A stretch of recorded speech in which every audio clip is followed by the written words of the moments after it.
ഇപ്പൊ നമ്മള് പുതിയ സാധനമായിട്ടാണ് വന്നേക്കുന്നത്. ഒരു ടോയ് ഡ്രോണാണ്. നിങ്ങൾക്ക് ഇപ്പൊ വലിയ ഡ്രോണൊക്കെ പറത്തണം എന്നൊക്കെ ഉണ്ടെങ്കിൽ ഈ ഡ്രോൺ പറത്തി വെച്ചാൽ മതി. അത്യാവശ്യം നല്ല കൺട്രോളിംഗ് ഒക്കെ ഉണ്ട്. ഇതാണ് ഡ്രോൺ വരുന്നത്. സൈമ എന്ന് പറയുന്നത് ഇതൊരു ഡ്രോണിന്റെ ഒക്കെ ഒരു ബ്രാൻഡാണ്. ഒരു ടോയ് ഡ്രോണാണ്. ഇതാണ് ഇതിന്റെ ബാറ്ററി. പ്രൊപ്പല്ലർ എന്ന് പറയും ഈ ഫാൻ എന്ന് പറയുന്നത്. അപ്പൊ ഇത് എവിടെയും ഇടിച്ച് തട്ടി ചീത്തയായി കഴിഞ്ഞാൽ നമുക്ക് വേറെ ഒരു സെറ്റും കൂടെ തരുന്നുണ്ട്. 4 വരുന്നു. ഒരു ക്യാമറ ഉണ്ട് കേട്ടോ. ഒരു 2MP ക്യാമറ ഉണ്ട്. ഒരു കാര്യമില്ല. പവർ ബട്ടൺ ഇങ്ങനെ പിടിച്ചേക്കുമ്പോൾ ഇവിടെ ലൈറ്റ് ഇങ്ങനെ ബ്ലിങ്ക് ചെയ്തുകൊണ്ടിരിക്കും. സാധനം ഓണായിട്ടുണ്ട്. റിമോട്ടാ കയറും. ഇങ്ങനെ ആക്കി കഴിഞ്ഞാൽ അവിടെ സാധനം കറങ്ങാൻ തുടങ്ങും. ഇങ്ങനെ ആക്കി കഴിഞ്ഞാൽ സംഭവം വർക്കായി തുടങ്ങും. അന്നേരം ജസ്റ്റ് അവിടെ കിടന്ന് കറങ്ങത്തതേ ഉള്ളൂ. നമ്മൾ ജസ്റ്റ് ഫ്രണ്ടിലോട്ട് ഇങ്ങനെ ആക്കുമ്പോഴേ ഇത് ഫ്ലൈ ആവത്തുള്ളൂ. ഇങ്ങോട്ടാക്കി കഴിഞ്ഞാൽ അതായത് മുകളിലോട്ട് പോകും. ഇങ്ങോട്ടാക്കി താഴോട്ട് പോകും. ഇങ്ങോട്ടാക്കി അത് ടേൺ ചെയ്യും. അതായത് ഇപ്പം ഇങ്ങനെ നിൽക്കുന്ന ഡ്രോൺ ആണെങ്കിൽ ഇങ്ങനെ ആവും, പിന്നെ ഇങ്ങനെ ആവും, ഇങ്ങനെ ആവും. ഇതെന്ന് പറയുമ്പോൾ ഫ്രണ്ടിലോട്ട് പോകും, ബാക്കിലോട്ട് പോകും, സൈഡിലോട്ട് പോകും, ലെഫ്റ്റ് സൈഡിലോട്ട് പോകും. ഇതിനെ ഫ്ലിപ്പിന്റെ ഒക്കെ സ്വിച്ച് ആണ്. കണ്ടോ ഇപ്പൊ അത് കറങ്ങുന്നുണ്ട്, പിന്നെ ആവുന്നുണ്ട്.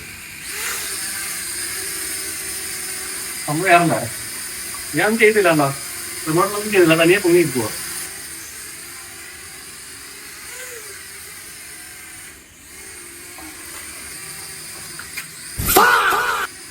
ഫ്ലിപ്പ് എന്ന് പറയുമ്പോൾ ഈ സ്വിച്ച് ഉണ്ടോ?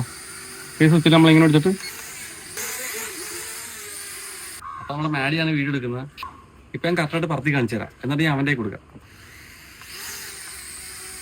കണ്ടോ ഫോണുണ്ടോ? ഫോണിൽ കാണിച്ചു കൊടുക്കാൻ ഇങ്ങനെ പോകുന്നു.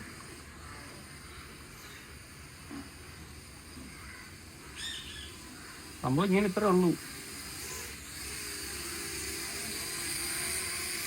ഇത് വയ്ക്കണം, ഓഫാവും. സംഭവമില്ല ഗൈസ്, ടോയ് ഡ്രോൺ ആണ്. അപ്പോൾ വലിയ എക്സ്പെക്ടേഷൻസ് ഒന്നും വേണ്ട. ജസ്റ്റ് ഇങ്ങനെ നിങ്ങൾക്ക് കൺട്രോളിങ് പഠിക്കാം. പിന്നെ എൻ്റെ കുറേ ആൾക്കൊരു ആഗ്രഹമുണ്ട് ഡ്രോൺ വാങ്ങണമെന്ന്. അപ്പം അങ്ങനെ വാങ്ങിയ സാധനമാണിത്. ഞാൻ മാഡ് ചെയ്താ പറത്താൻ പോകുന്നു.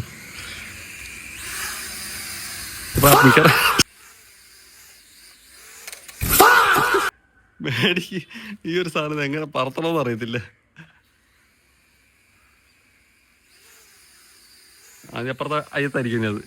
Left left left right back മാഡി പറത്തിയുള്ള അവസ്ഥ. അപ്പോൾ ഗൈസ് വീഡിയോ ഇത്രയേ ഉള്ളൂ. സംഭവം നൈസാണ്. നിങ്ങൾ നിങ്ങളുടെ കുട്ടികൾക്കോ പിന്നെ പറത്തി പഠിക്കേണ്ടവർക്കൊക്കെ ആഗ്രഹം ഉണ്ടെങ്കിൽ വാങ്ങിക്കൊടുക്കുക. ഇങ്ങനെ എടുക്കുന്ന കാര്യമാണ് ടാസ്ക്. അപ്പോൾ ഓക്കെ, ബൈ ബൈ പറ. ബൈ.